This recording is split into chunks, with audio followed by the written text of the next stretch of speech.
Pengertian, diafragma adalah otot yang berfungsi membantu proses pernafasan. Otot ini terletak di antara rongga dada dengan perut serta memisahkan jantung dan paru-paru dengan organ perut seperti lambung, usus, limfa, dan hati. Hernia diafragma. Hernia diafragma adalah kondisi ketika organ dalam rongga perut naik dan masuk ke dalam rongga dada melalui lubang abnormal pada diafragma. Kondisi ini umumnya terjadi sejak lahir tetapi juga dapat muncul ketika dewasa. Gejala hernia diafragma. Gejala utama hernia diafragma adalah gangguan pernafasan. Pada hernia diafragma bawaan, gejala tersebut terjadi akibat jaringan paru-paru yang tidak berkembang sempurna.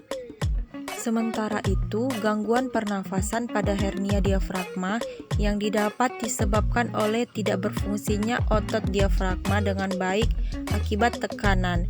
Kondisi tersebut menyebabkan kadar oksigen yang dihirup menjadi berkurang.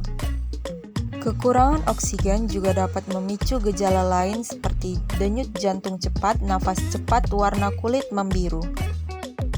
Penyebab dan faktor risiko hernia diafragma. Berdasarkan penyebabnya, hernia diafragma terbagi menjadi dua jenis, yaitu hernia diafragma bawaan. Hernia diafragma bawaan terjadi ketika diafragma janin tidak berkembang dengan sempurna.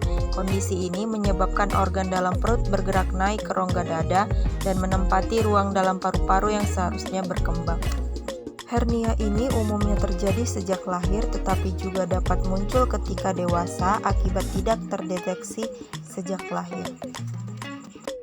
Belum diketahui secara pasti mengapa kelainan pada diafragma tersebut dapat terjadi. Akan tetapi ada beberapa faktor yang dapat menyebabkan bayi terlahir dengan gangguan perkembangan organ tubuh, yaitu 1. Kelainan genetik dan kromosom, 2. Paparan bahan kimia dari lingkungan sekitar, 3. Kekurangan nutrisi saat hamil.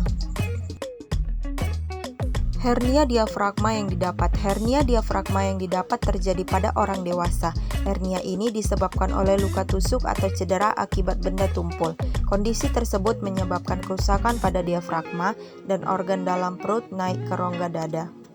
Beberapa kondisi yang dapat menyebabkan hernia jenis ini adalah cedera akibat kecelakaan, jatuh atau mengalami benturan keras di area dada atau perut, operasi di bagian dada atau perut, luka tembak atau luka tusuk. Cara mencegah hernia diafragma. Tidak ada upaya pencegahan khusus bagi hernia diafragma. Namun pasangan dengan riwayat keluarga yang memiliki kondisi ini dapat melakukan konseling genetik sebelum berencana memiliki anak. Jika kondisi hernia diafragma sudah diketahui sejak bayi masih kandungan, dokter akan melakukan veto ketika janin berusia 26-28 minggu. Veto dilakukan dengan memasukkan balon khusus ke tenggorokan janin, sehingga paru-parunya akan berkembang. Dengan ini, gangguan pernafasan saat bayi lahir dapat dicegah.